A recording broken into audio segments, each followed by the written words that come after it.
Halo viewers. Halo guys, balik lagi sama aku Rifki Hadian. Dan di video kali ini, sesuai judulnya Hamin 47 UTBK, aku mungkin mau kasih tahu tips and trick dan strategi gimana cara belajarnya, gimana nanti biar skor UTBK-nya tinggi sehingga peluang kalian lulus di UTBK jadi jauh lebih besar. Tapi sebelum itu, aku mau ngasih tahu gambaran atau fenomena yang akhir-akhir ini aku lagi observasi dan aku dapatkan. Yang pertama, aku masih ngelihat banyak anak-anak yang masih bingung nih mau naruh pilihan pertamanya di mana.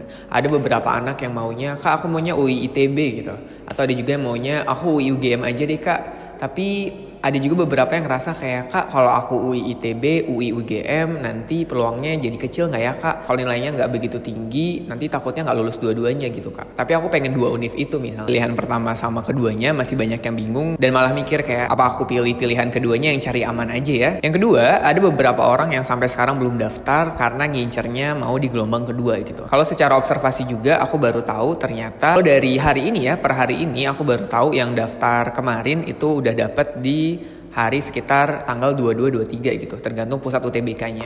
Jadi memang masih di gelombang pertama, tapi udah mulai di pertengahan, sekitar tanggal 22-23. Masih banyak juga yang masih ngerasa kayak belajarnya belum efektif, masih banyak mainnya, atau ngerasa kalau ngerjain soal masih sulit, sehingga kadang-kadang mood belajar jadi nggak semaksimal itu. Beberapa orang baru mau ambis dari sekarang ya, jadi memang itu beberapa fenomena yang aku dapatkan di Hamin 47 UTBK ini. Nah terus gimana nih kak caranya untuk bisa mengatasi Hamin 47 hari ini, sehingga ketika aku UTBK nantinya aku bisa maksimal gitu. Yang pertama, menurut aku yang paling penting adalah kita harus punya target skor UTBK-nya mau berapa. Kalau saran dari aku yang aman dan kita bisa masuk kemana aja, itu usahain skornya di atas 750. Walaupun memang agak sulit sekali ya untuk mendapatkan skor tersebut. Skor per subtesnya udah 750, menurut aku ke jurusan apapun itu udah cukup aman gitu. 750 biasa rata-ratanya dan bisa masuk kemana aja. Yang kedua, kita perlu mengetahui nilai UTBK di tahun lalu itu berapa. Contoh misalnya kita mau milih jurusan X di UI atau di UGM gitu.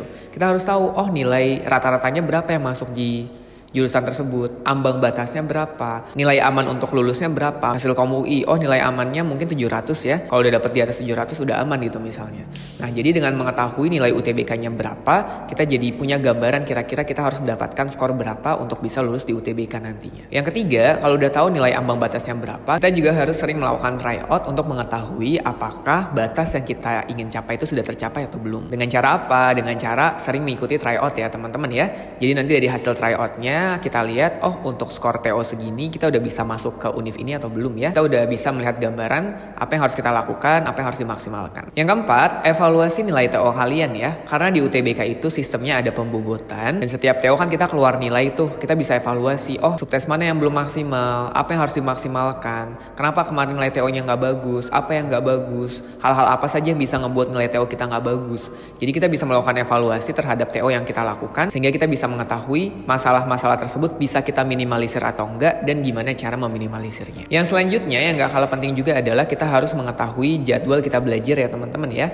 Karena kita udah mau ambis dari sekarang, kita harus tahu nih, oh di hari Senin kita mau belajar apa aja, durasinya berapa lama, berapa banyak soal yang ingin dikerjakan untuk latihan soal. Jadi kita udah buat jadwal belajarnya seperti apa. Gak cuma jadwal belajar aja, kita juga harus menyusun strategi bagaimana cara menebak di soal-soal tersebut gitu. Karena di UTBK ini saingannya gak cuma orang pintar aja, tapi orang pintar kadang-kadang kalah juga sama orang yang berstrategi. Otomatis kita harus tahu cara-cara efektif untuk bisa meningkatkan nilai TO, cara menebak, dan jadwal belajar kita. Yang terakhir teman-teman yang gak kalah penting adalah manajemen waktu UTBK. Coba dari sekarang dilihat, kan di setiap subtes ada waktunya ya.